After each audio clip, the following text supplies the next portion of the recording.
ni Pangulong Bongbong Marcos ang inaugurasyon ng Cebu Negros Panay 230 kilovolt backbone project. Inaasahang magiging malaking tulong ito para maging matatag ang supply ng kuryente sa rehiyon na una ng tinamaan ng mga blackout. Nasa frontline ng balitang yan, si Rainiel Pawid. Nitong Enero, binulabog ng 3 araw na malawakang power outage ang buong Western Visayas. Kaya ang mga residente rito sa Bacolod, umaasang hindi na ito mauulit lalo ngayong patindi ang init ng panahon. Importante talaga yung kuryente. Pagka wala kuryente, parang blackout ng katawan. Mainit masyado, parang tataas na yung blood pressure namin. Ito ang target solusyonan ng bagong Cebu Negros Panay 230 kilovolt backbone project. Mismong si Pangulong Bongbong Marcos ang nanguna sa inauguration ng 67 billion peso project. Malaking tulong daw para sa karagdagang supply ng kuryente.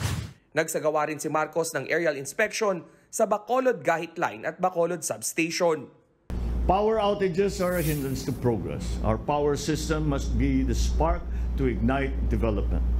We have taken a big step today when we open this transmission network in making this more attractive to other private investors to come in and to help us with the problem and to bring their own capacities to improving the transmission lines, even the power generation.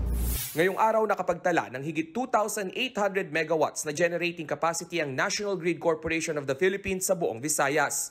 Habang ang peak demand pumalo sa 2,322 megawatts, habang ang operating margin o reserbang kuryente sa Visayas Grid nasa 548 megawatts. Naniniwala ang NGCP na malaking tulong ang karagdagang kuryente para sa pagpapatatag ng ekonomiya ng Western at Central Visayas. CMP strengthens the link between 3 major islands of the Visayas and will provide a more reliable transfer of power to support the fast-growing economies of the provinces in the islands of Cebu, Negros, and Panay.